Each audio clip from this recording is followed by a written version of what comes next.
Nah, saya dapat dari video Anda bahwa Anda menyebut itu akan menjadi beban desa ya? Iya. Atau seperti apa sih sebenarnya kalau informasi yang Abang terima? Saya bukan menganggap beban ya, karena uang desa juga uang negara, uang rakyat, bukan beban. Cuman saya hanya khawatir saja koperasi ini tidak berjalan sebagaimana yang diharapkan. Kalau ini bisa berpolemik ya Anda melihat dengan usaha-usaha masyarakat di desa? Kalau ini kan kita disuruh jadi sales ini. Nah, gimana maksudnya kok sales? Sales, karena sekarang ini katanya kan 8 gerai akan dibangun 8 gerai. Setelah jadi gerainya, sisanya 600 juta. 600 juta ini modal kerjanya. Yang saya bingung itu hitung-hitungan bisnisnya seperti apa? Iya ya. Hitungan bisnis mengembalikan uang 3 miliar dengan Modal usaha. modal 600 juta.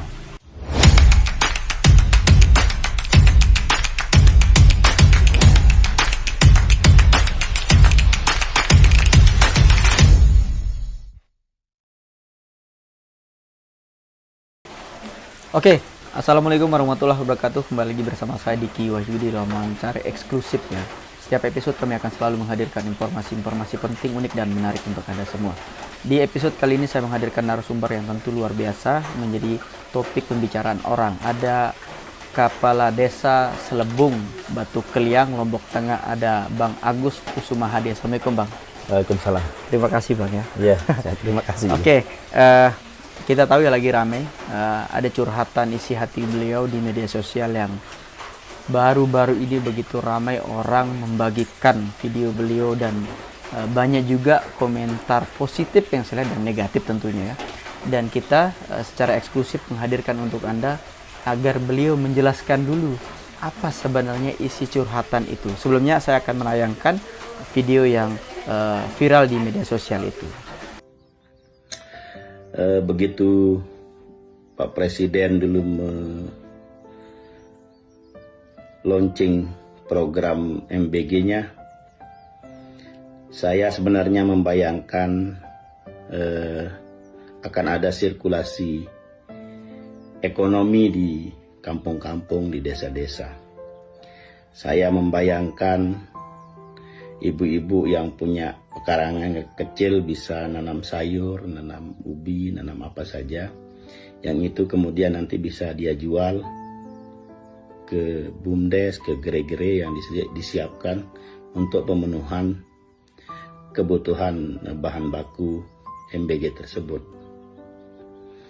Saya juga membayangkan bagaimana petani-petani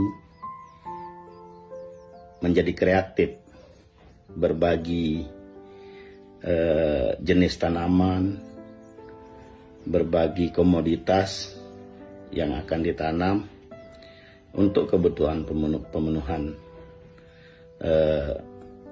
bahan baku makanan bergizi ini. Tapi realitasnya kemudian hari ini kita saksikan bahan baku MBG itu sudah dimonopoli oleh supplier-supplier bermodal. Selanjutnya ada lagi koperasi desa. Bayangan saya juga dengan adanya koperasi desa, nanti masyarakat akan bisa mengakses berbagai hal, ya. Baik itu modal, akses segalanya, ya. Akses pasar segala macam melalui koperasi desa. Seperti di tempat saya potensinya adalah pertanian dengan luas lahan baku 250 hektar lahan baku pertanian. Kemudian ada perikanan air tawar dengan jumlah produksi per musim itu lebih dari 500 ton per musim. Tapi dalam kenyataannya ternyata koperasi ini yang sejatinya seluruh perencanaan kegiatannya itu dibahas bersama anggota, saat ini ternyata kebijakan pelaksanaan koperasinya justru sudah ditentukan. Ada 8 gerai katanya. 8 gerai.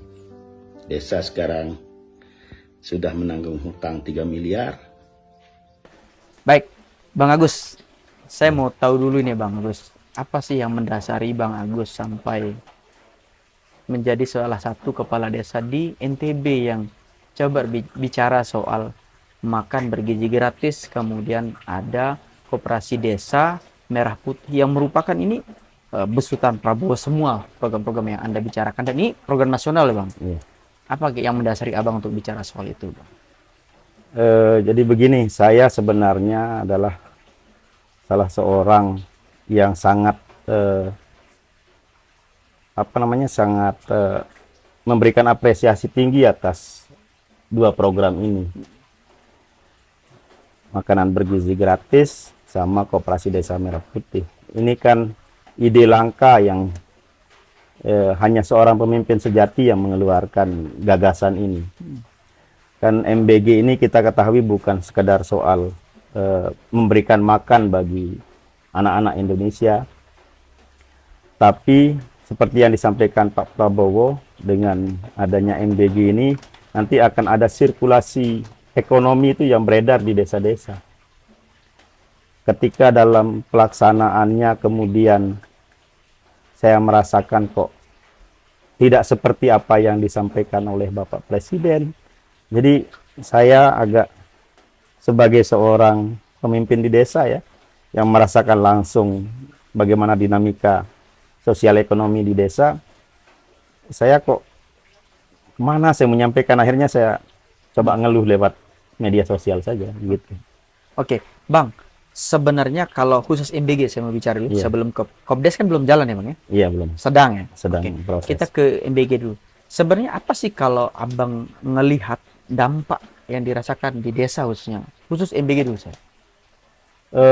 Kalau dampak kepada anak-anak yang diberikan ini mungkin sudah mulai ya, karena sudah mulai pembagian kepada anak-anak SD, anak TK, anak SMP dan semuanya lah. Sudah mulai ini. Cuman seperti apa yang disampaikan Pak Prabowo sampai menjadi terjadi sirkulasi ekonomi di desa itu yang belum terlihat. Itu yang pertama. Yang kedua, sebenarnya pemberian makanan ini sebenarnya harus ada, saya membayangkan ada nilai edukasi juga kepada semua pihak, terutama orang tua ya. Ini kan kita lihat pemberian makan ini sekedar ngasih makan saja, tidak ada informasi soal nilai gizi dan sebagainya. Seharusnya ada informasi itu sehingga selain nanti dapat makan ini di rumah juga, ibu-ibu wali murid juga bisa memasak sesuai dengan komposisi gizi yang dibuatkan oleh dapur-dapur MBG. Ini yang tidak Jadi saya melihat itu sudah orientasi dari MBG ini sudah tidak lagi sesuai dengan apa yang disampaikan oleh Bapak Presiden. Orientasinya hanya proyek, gimana dapur dapat untung. Saya lihat begitu ya. Karena pragmatis sekali. Lihat saja di masa liburan kemarin yang diberikan itu roti-roti pasar itu ya. Yang itu boleh dicek lah kadar gizinya seperti apa. Coba dia ada inovasi, misalnya suruh UMKM buat roti dari kandungan daun kelor atau apa. Roti kukus-kukus kayak begitu kan, yang ada informasi juga kandungan gizi dan sebagainya. Ini yang tidak dilakukan, sehingga saya melihat pelaksanaannya ini dilaksanakan dengan sangat pragmatis, dan para pelaksananya mungkin hanya memberikan informasi-informasi asal Bapak Presiden senang saja. Sehingga saya merasa penting ini saya bercerita lah lewat media sosial, entah ini akan sampai kepada Bapak Presiden atau tidak ya. Saya yang penting saya sudah sampaikan saja keluh kesah saya itu. Oke, kalau bicara manfaat dulu nih, penerima manfaat di desa yang Abang pimpin hari ini itu berapa sih, khusus MBG itu saya bicara? Kalau data Anda dapat. Kurang lebih data anak sekolah, kalau data anak sekolah itu sekitar 1.600-an lah. Ya, detailnya sekitar kurang lebih antara 1.500-1.600. Kalau ibu menyusui ini ada ya? bayi juga? balita ini hampir 500 lebih. Tapi sudah ya dinikmati. Belum kalau sampai bumil, balita, terus ke lansia ini belum. Oh, baru anak Nah, yang baru sekolah, anak sekolah pelajar ya, gitu ya. ya. Oke, Bang. Kalau boleh tahu, Bang, kan tentu di desa ini ada dapurnya juga. Ada tapi belum Oh, belum beroperasi. beroperasi. Kami Berarti yang luar yang untuk ngirim. ya untuk desa ini dapat dari desa tetangga. MBG yang dari desa tetangga. Yang dikirim ke sini gitu. Iya. Oke, Bang. Selain itu, kan di sini apa sih sumber kekayaan yang dimiliki di desanya? Misalnya petani misalnya atau apa ada sih di sini? Kalau di desa Selebung ini kan sumber penghidupan utamanya itu dari pertanian. Pertanian, oke. Kita lahan baku pertaniannya di sini kalau data Dinas Pertanian itu sekitar 200 hektar lebih. Selain pertanian juga di sini yang banyak itu perikanan air tawar, ikan nila. Kalau ikan nila itu produksinya di Selebung ini per musim itu satu musim itu 4 bulan. Itu kurang lebih 500 ton lebih, Mas.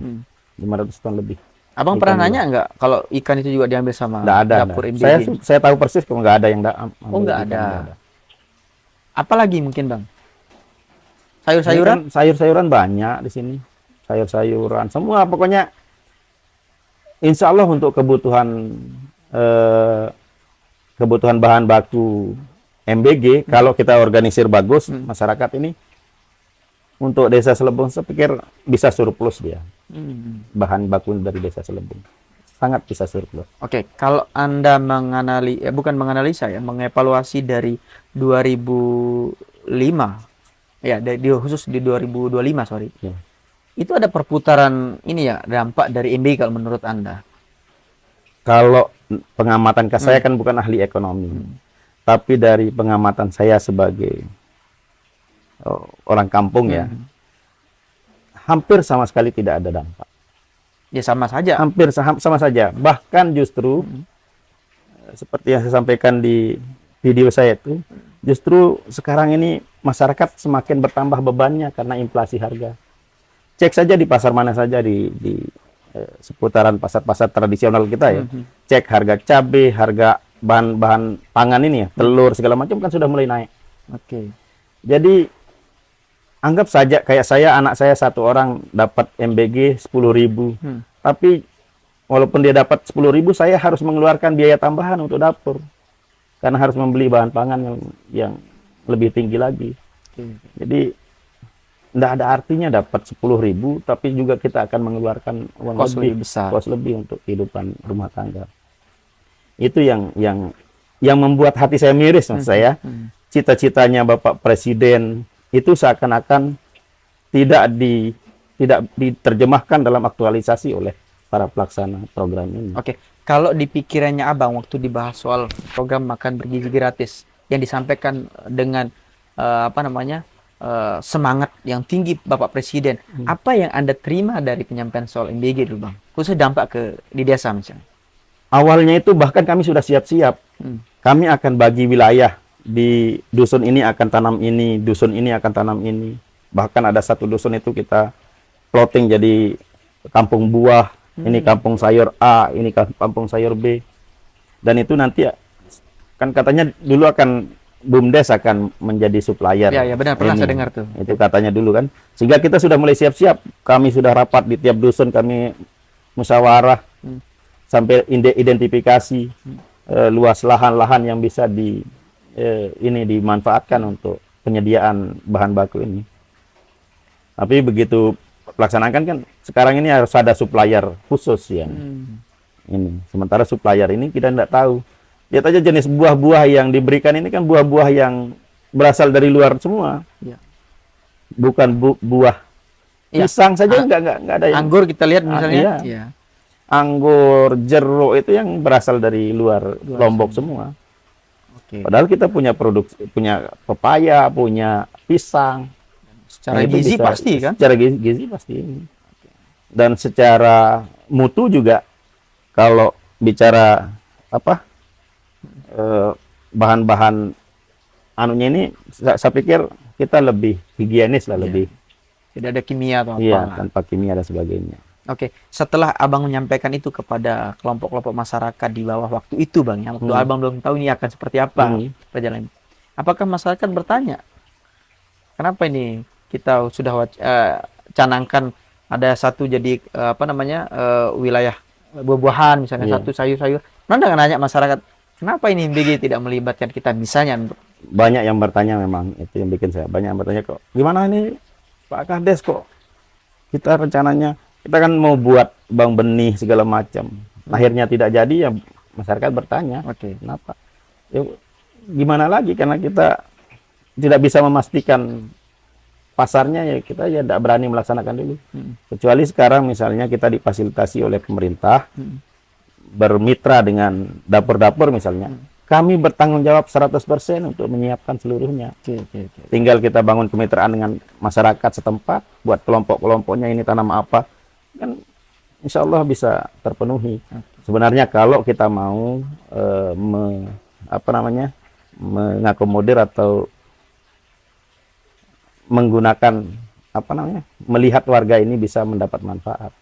Tapi ya rata-rata ini sepertinya ini orang-orang tertentu terlalu mengkapitalisasi ini, sehingga kesempatan bagi rakyat atau petani sendiri yang menjadi tidak ada. Ini yang kalau menurutnya abang melihat bahwa ini yang tidak sesuai harapan ini. Kalau program mungkin oke lah bang ya. Sangat baik. Tapi pelaksanaannya ini mungkin. Pelaksanaannya yang kita keluhkan ini. Kita keluhkan. Tidak sesuai dengan apa yang dihajatkan oleh Bapak Presiden. Kalau BUMDes apa komentarnya bang? Kan dulu ada rencana memang sebagai supplier ya. BUMDes kan badan usaha milik desa dulunya. Nah sekarang apa respon mereka setelah melihat realisasi bahwa MBG seperti ini pelaksanaannya gitu? Ya, akhirnya kembali semula lah, ya karena Anda bisa ikut terlibat di situ, ya seperti biasa, seperti apa yang ada yang 5 tahun lalu misalnya kan? Yang sebelumnya. Oke. Bang, saya geser ke Koperasi Desa Merah Putih bang. Nah, saya dapat dari video Anda bahwa Anda menyebut itu akan menjadi beban desa ya? Iya. Atau seperti apa sih sebenarnya kalau informasi yang abang terima? Saya bukan menganggap beban ya, karena uang desa juga uang negara, uang rakyat, bukan beban. Cuman saya hanya khawatir saja koperasi ini tidak berjalan sebagaimana yang diharapkan. Karena kan sejatinya koperasi ini harusnya lahir dari rahim anggota, ya. Jadi seluruh kegiatan, seluruh apapun yang akan dilaksanakan di koperasi itu direncanakan bersama anggota. Tapi ini kok tiba-tiba perencanaannya top down begini ya, dipatok harus begini, 8 gere itu, 8 gere ini bermitra nanti dengan BUMN. Yang itu semua sudah ada di desa sebenarnya. Misalnya mau buat gere LPG di desa Selebung saja sudah ada 2 sub pangkalan LPG. Besar kalau pangkalan. Iya, sub pangkalan LPG sudah ada, yang itu dikelola oleh masyarakat sendiri. Apakah kita akan bersaing dengan mereka? Ya, benar. Misalnya gere sembako, di Selebung ini ada 79 lebih warung kios pedagang sembako.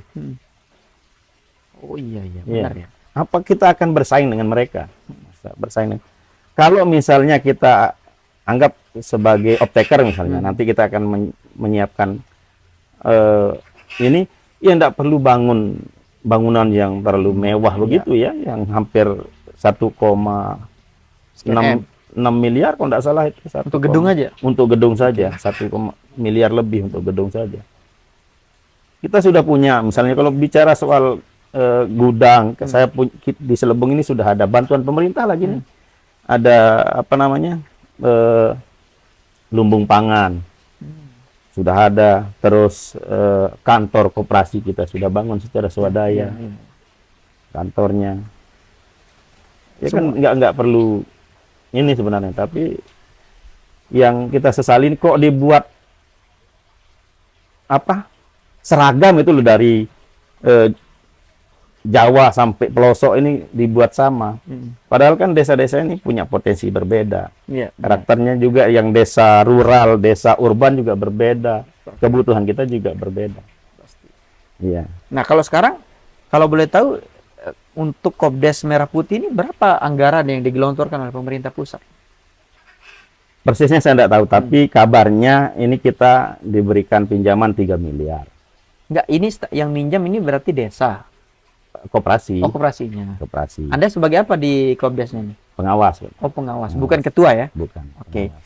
Berarti Kopdes yang minjam ke Iya. Bank Negara. Lewat Himbara. Himbara. Itu dikasih berapa, Bang?